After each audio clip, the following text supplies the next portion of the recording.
भारत माता की, भारत माता की, इनकलाब, वंदे वंदे।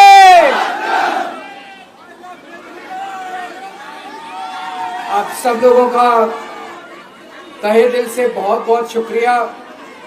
इतनी तपती धूप के अंदर इतनी देर से इतनी बड़ी संख्या में आप लोग मेरा इंतजार कर रहे हैं। मैं आपका तहे दिल से बहुत बहुत शुक्रिया अदा करना चाहता हूं। जितने लोग इस वक्त टीवी में देख रहे हैं उन सब दर्शकों का भी मैं तहे दिल से शुक्रिया अदा करना चाहता हूं। सबको मेरा नमस्कार, सबको मेरा प्रणाम। दोस्तों, सीधा जेल से मैं आप लोगों के बीच में आ रहा हूं। आपके बीच में आके बहुत अच्छा लग रहा है। 50 दिन के बाद अभी अभी मैं, मेरी पत्नी भगवंत मान साहब, हम लोग कनॉट प्लेस में हनुमान मंदिर में गए थे। हनुमान जी का आशीर्वाद लिया, उनके दर्शन किए। फिर शिव जी के मंदिर गए, शनि जी महाराज के पास गए, उनका सबका आशीर्वाद लिया। बजरंगबली की खूब कृपा है हमारे ऊपर, हमारी पार्टी के ऊपर, देशवासियों के ऊपर। उन्हीं की कृपा से आज अचानक मैं आप लोगों के बीच में हूं। नहीं तो किसी को उम्मीद नहीं थी कि चुनाव के बीच में मैं जेल से बाहर आ जाऊंगा। लेकिन ऊपर बजरंगबली की कृपा है, हनुमान जी की कृपा है हम लोगों के ऊपर, और चमत्कार हुआ और आज मैं आप लोगों के बीच में हूं। दोस्तों, हमारी आम आदमी पार्टी एक छोटी सी पार्टी है, 2 राज्यों के अंदर है, अभी 10 साल पुरानी पार्टी है। हमारी पार्टी को कुचलने में, खत्म करने में प्रधानमंत्री जी ने कोई कसर नहीं छोड़ी। एक साथ हमारी पार्टी के 4 टॉप के नेता जेल भेज दिए एक साथ। अरविंद केजरीवाल, मनीष सिसोदिया, संजय सिंह, सत्येंद्र जैन। बड़ी बड़ी पार्टियों के अगर 4 टॉप के नेता जेल चले जाएं, पार्टी खत्म हो जाती है। आम आदमी पार्टी के 4 टॉप के नेता इन्होंने जेल भेज दिया। उन्होंने सोचा कि पार्टी खत्म हो जाएगी, लेकिन ये पार्टी नहीं है, ये एक सोच है। जितना ये खत्म करना चाहते हैं उतना ये बढ़ती जाती है, उतना ये बढ़ती जाती है। ये क्रश करना चाहते हैं प्रधानमंत्री जी आम आदमी पार्टी को। जो लोग मोदी जी से मिलने जाते हैं, वो कई लोग हमें भी जानते हैं, वो बाहर आके हमें बताते हैं कि आपके बारे में सबसे पहले मोदी जी से जो भी मिलने जाता है, सबसे पहले वो केजरीवाल की और आम आदमी पार्टी की 10 से 15 मिनट बात करते हैं। उनको कहते हैं कि आने वाले समय के अंदर आम आदमी पार्टी ही देश को भविष्य देने वाली है। वो खुद भी मानते हैं। इसीलिए वो चाहते हैं कि आज ही आम आदमी पार्टी को बढ़ने से रोका जाए, इनको कुचल दिया जाए। ये तानाशाही है। अगर उनको लगता है कि आम आदमी पार्टी आने वाले समय में बीजेपी को चैलेंज देने वाली है, आप अच्छे काम करो, आप देश को भविष्य दो। आज आपकी सरकार है केंद्र के अंदर, आप देश के लिए काम करोगे, आम आदमी पार्टी को कोई पूछेगा ही नहीं। लेकिन आप कुछ काम नहीं करो और आम आदमी पार्टी को कुचल दो, ये जनतंत्र नहीं है, ये इस देश की जनता पसंद नहीं करती। इन्होंने आम आदमी पार्टी को कुचलने में कोई कसर नहीं छोड़ी। छोटे से लोग हैं हम लोग, छोटी सी पार्टी है। 75 साल के अंदर इस कदर किसी पार्टी को और उसके नेताओं को प्रताड़ित नहीं किया गया जिस तरह से प्रधानमंत्री मोदी जी ने आम आदमी पार्टी को प्रताड़ित करने की कोशिश की है। मेरे को इन्होंने जेल भेज दिया। प्रधानमंत्री जी कह रहे हैं मैं भ्रष्टाचार से लड़ रहा हूं। देश के सबसे बड़े चोर, उचक्के और डकैतों को उन्होंने अपनी पार्टी में शामिल कर लिया। जिन लोगों को 10 दिन पहले मोदी जी कहते थे 70,000 करोड़ का इसने घोटाला कर दिया, थोड़े दिन के बाद उसी आदमी को अपनी पार्टी में शामिल करके किसी को डिप्टी सीएम बना देते हैं, किसी को मंत्री बना देते हैं और उनके सारे ईडी और सीबीआई के मामले खत्म कर देते हैं और कहते हैं मैं भ्रष्टाचार से लड़ रहा हूं। मैं मोदी जी को कहना चाहता हूं, भ्रष्टाचार से अगर लड़ाई लड़नी है तो केजरीवाल से सीखो। प्रधानमंत्री जी, भ्रष्टाचार के खिलाफ लड़ाई केजरीवाल ने लड़ी है।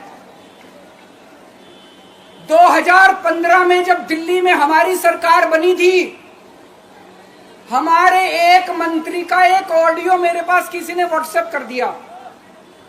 उस ऑडियो में मेरा मंत्री किसी दुकान वाले से 5 लाख रुपए मांग रहा था। किसी मीडिया वाले को नहीं पता था, विपक्ष को नहीं पता था। आप लोगों को याद होगा, मैंने अपने खुद मंत्री को सीबीआई के हवाले कर दिया, जेल भेज दिया था अपने मंत्री को। ये होती है भ्रष्टाचार के खिलाफ लड़ाई। पंजाब के अंदर मेरा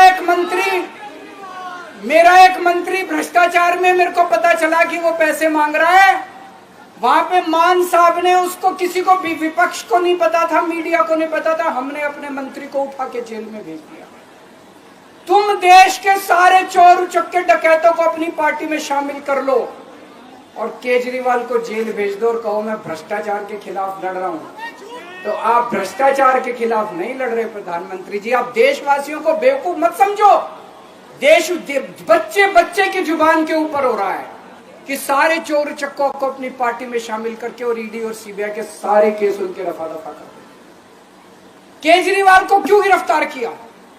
केजरीवाल को गिरफ्तार करके उन्होंने एक मैसेज दिया है सारे देश को कि अगर मैं केजरीवाल को गिरफ्तार कर सकता हूं तो किसी को भी गिरफ्तार कर सकता हूं। कोई केस नहीं होगा, कोई मामला नहीं होगा, तब भी मैं तुमको गिरफ्तार कर सकता हूं। एक बेहद खतरनाक मिशन चालू किया हुआ है प्रधानमंत्री जी ने, बहुत ही खतरनाक। देशवासियों को यह समझने की, अब जब मैं बोलने जा रहा हूं, समझने की जरूरत है। उस मिशन का नाम है वन नेशन वन लीडर। देश के सारे नेताओं को खत्म करना चाहते हैं मोदी जी और इसको 2 स्तर के ऊपर इस मिशन को चला रहे हैं। जितने विपक्ष के नेता हैं उनको जेल भेजेंगे और जितने बीजेपी के नेता हैं उनको सबको निपटा देंगे, उनकी राजनीति खत्म करते जाएंगे, उनको सबको निपटाते जाएंगे। विपक्ष के अंदर आज इन्होंने मनीष सिसोदिया को जेल भेज दिया, संजय सिंह को जेल भेज दिया, सत्येंद्र जैन को जेल भेज दिया, केजरीवाल को जेल भेज दिया, हेमंत सोरेन को जेल भेज दिया, ममता दीदी के कई मंत्रियों को जेल भेज दिया, स्टालिन के कई मंत्रियों को जेल भेज दिया, केरला के सीएम के पीछे पड़े हैं। अगर ये चुनाव जीत गए, मेरे से लिखवा लो एफिडेविट के ऊपर, थोड़े दिन के बाद ममता दीदी जेल में होंगी, तेजस्वी यादव जेल में होगा, स्टालिन साहब जेल के अंदर होंगे, पिनरई विजयन जेल के अंदर होंगे, उद्धव ठाकरे जेल के अंदर होंगे, जितने विपक्ष के नेता ये सारे जेल के अंदर होंगे। अगर ये चुनाव जीत गए, इन्होंने बीजेपी का एक नेता नहीं छोड़ा। आडवाणी जी की राजनीति खत्म कर दी इन्होंने, मुरली मनोहर जोशी की राजनीति खत्म कर दी, सुमित्रा महाजन की, शिवराज सिंह चौहान जिसने मध्य प्रदेश का चुनाव जीत के दिया इन लोगों ने, शिवराज सिंह चौहान ने उसको मुख्यमंत्री नहीं बनाया, उसकी राजनीति खत्म कर दी। वसुंधरा राजे की राजनीति खत्म कर दी इन्होंने, खट्टर साहब की राजनीति खत्म कर दी, डॉक्टर रमन सिंह की राजनीति खत्म कर दी। अब अगला किसका नंबर है? योगी आदित्यनाथ। अगर ये चुनाव जीत गए, मेरे से लिखवा लो, 2 महीने के अंदर उत्तर प्रदेश का मुख्यमंत्री बदल देंगे। योगी आदित्यनाथ की राजनीति खत्म करेंगे, उनको भी निपटा देंगे। यही तानाशाही है दोस्तों। वन नेशन वन लीडर ये चाहते हैं, एक ही तानाशाह इस देश के अंदर बचेगा, एक ही तानाशाह इस देश के अंदर बचेगा। हमारा देश बहुत महान है, 4000 5000 साल पुराना हमारा देश है। इसके पहले पिछले 4000 साल में कई मौके आए जब इस देश के ऊपर तानाशाहों ने कब्जा करने की कोशिश की। लेकिन हमारे देश के लोगों ने उन तानाशाहों का तख्ता उखाड़ के फेंक दिया। जब जब हमारे देश में ऐसा मौका आया कि तानाशाह ने हमारे देश के ऊपर कब्जा करने की कोशिश की, इस देश की जनता ने उसका तख्ता उखाड़ के फेंक दिया। आज एक तानाशाह इस देश से जनतंत्र खत्म करना चाहता है। आज एक तानाशाह इस देश से लोकशाही खत्म करना चाहता है। मैं पूरे तन मन धन से लड़ रहा हूं, संघर्ष कर रहा हूं उस तानाशाह के खिलाफ। 140 करोड़ लोगों का साथ चाहता हूं मैं। मेरे अकेले के करने से नहीं होगा। 140 आज मैं आप लोगों से भीख मांगने के लिए आया हूं। 140 करोड़ लोगों से 140 करोड़ लोगों से भीख मांगने के लिए आया हूं। मेरे देश को बचा लो, मेरे भारतवर्ष को बचा लो, मेरा भारत रत्न, इस तानाशाही से बचा लो मेरे दोस्त, मेरे देश को।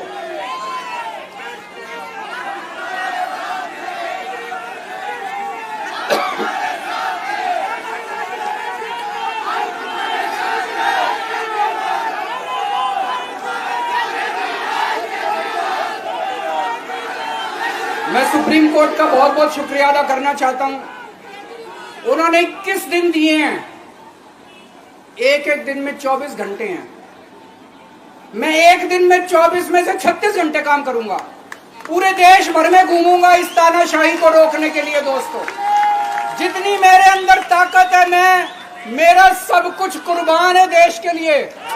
मेरा तन मन धन सब कुछ कुर्बान है मेरे देश के लिए।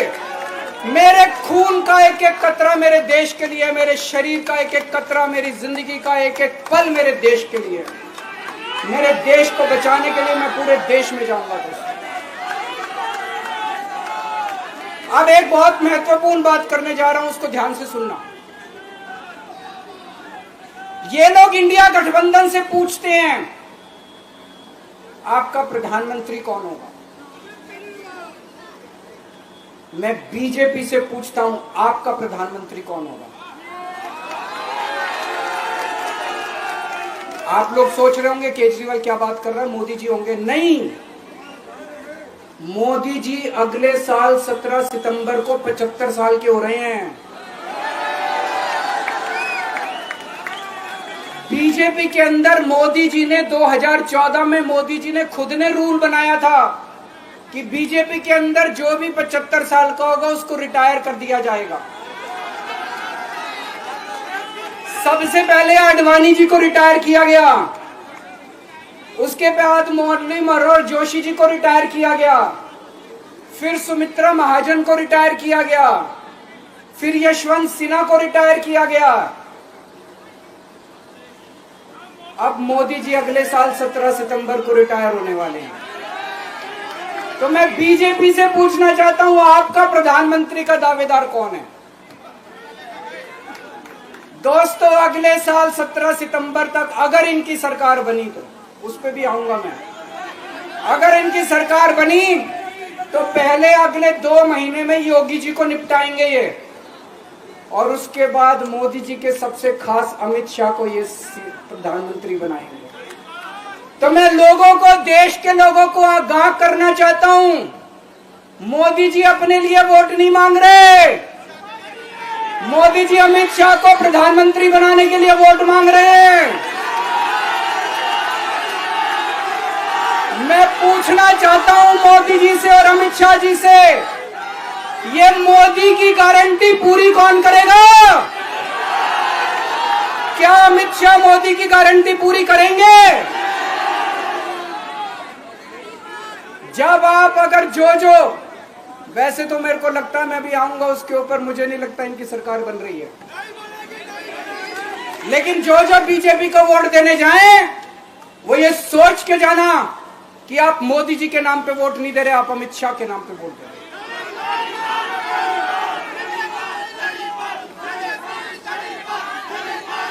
अब एक खुशखबरी है आप लोगों के लिए, अब एक खुशखबरी है, सबको बता देना जो मैंने बातें कही है बड़ी सोच समझ के कही है।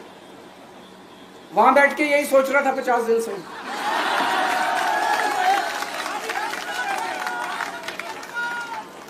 दोस्तों, पूरे देश के मेरे को बाहर निकले हुए 20 घंटे हो गए। इन 20 घंटों के अंदर भी मैंने रात भर में जनता से बात कर रहा था, लोगों से फोन कर रहा था।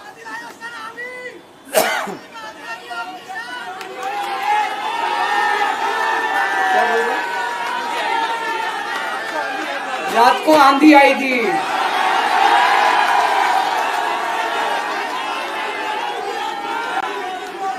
पिछले 20 घंटे में मैंने जो बातचीत करी है, कई बड़े बड़े एक्सपर्ट से बात की, चुनाव विश्लेषकों से बात की, सेफोलॉजिस्ट से बात की, जनता से बात की, फोन पे लोगों से। मेरा अपना आकलन है कि 4 जून के बाद इनकी सरकार नहीं बन रही, मोदी सरकार नहीं बन रही। दोस्तों, अगर मैं गलत हूं तो मेरे को बताना। हरियाणा में इनकी सीट कम हो रही है, राजस्थान में कम हो रही है, कर्नाटक में कम हो रही है, दिल्ली में कम हो रही है, बिहार में कम हो रही है, महाराष्ट्र में कम हो रही है, कर्नाटक में कम हो रही है, बंगाल में कम हो रही है, झारखंड में कम हो रही है। बढ़ कहां रही है? यूपी में कम हो रही है, बढ़ कहां रही है? बड़े एक भी जगह इनकी सीटें नहीं बढ़ रही हैं। मेरा अपना मानना है, और सट्टा बाजार में भी जो चल रहा है, इनकी 220 से 230 के बीच में सीट आ रही है, उससे ज्यादा सीट नहीं आ रही। मोदी सरकार नहीं बन रही है, केंद्र में इंडिया गठबंधन की सरकार बन रही है। आम आदमी पार्टी उस सरकार का हिस्सा होगी। दिल्ली को पूर्ण राज्य दिलाएंगे। दिल्ली का एलजी लोगों का एलजी होगा, दिल्ली का एलजी दिल्ली वालों का एलजी होगा। गुजरात से आया हुआ है अभी। दिल्ली के लोगों का एलजी होगा, दिल्ली के लोगों का विकास होगा। एक और पॉइंट है, जब मैं जेल के अंदर था तो कुछ लोगों ने यह मुद्दा उठाया, केजरीवाल सीएम पद से इस्तीफा क्यों नहीं देता। दोस्तों, केजरीवाल को कभी किसी पद का लालच नहीं हुआ। मैं आप मंत्री, मुख्यमंत्री, प्रधानमंत्री ये सब बनने नहीं आया। इनकम टैक्स में कमिश्नर की नौकरी करता था। कमिश्नर की नौकरी छोड़ के दिल्ली की झुग्गियों के अंदर 1 नहीं, 2 नहीं, 3 नहीं, 10 साल तक मैंने दिल्ली की झुग्गियों के अंदर काम किया है, सुंदर नगरी और नंद नगर की झुग्गियों के अंदर। इनकम टैक्स कमिश्नर की नौकरी छोड़ के जब मेरे को दिल्ली की जनता ने पहली बार सीएम बनाया, असूलों के ऊपर 49 दिन के अंदर सीएम पद से इस्तीफा दे दिया था। एक चपरासी की नौकरी कोई नहीं छोड़ता। सीएम बनने के लिए लोग अपना दायां हाथ कटाने के लिए तैयार होते हैं। मैंने खुद से अपने आप सीएम की कुर्सी को लात मार दी थी 49 दिन के अंदर। मेरे लिए सीएम पद इंपॉर्टेंट नहीं है। आज मैंने सीएम पद से इस्तीफा क्यों नहीं दिया जेल जाने के बाद? दोस्तों, पिछले 75 साल में भारतवर्ष में इतने राज्यों के चुनाव हुए, इतने राज्यों के चुनाव हुए, दिल्ली के अंदर सबसे ऐतिहासिक बहुमत से आम आदमी पार्टी जीती। 55-56% वोट, एक बार 67 सीट, एक बार 62 सीट। इतने भारी बहुमत से आज तक कोई राज्य की सरकार 75 साल में नहीं जीती। इतने भारी बहुमत से जीतने के बावजूद झूठा केस, अब उनको पता है वो हमें हरा नहीं सकते दिल्ली के अंदर। उन्हें पता है अगले 20 साल तक दिल्ली में आम आदमी पार्टी को कोई नहीं हरा सकता। तो उन्होंने एक षड्यंत्र रचा, राजनीतिक षड्यंत्र रचा। केजरीवाल को झूठे केस में जेल भेज दो, केजरीवाल को इस्तीफा देना पड़ेगा, केजरीवाल की सरकार गिर जाएगी। उन्होंने ये षड्यंत्र रचा। मैंने कहा मैं भी इस्तीफा नहीं दूंगा।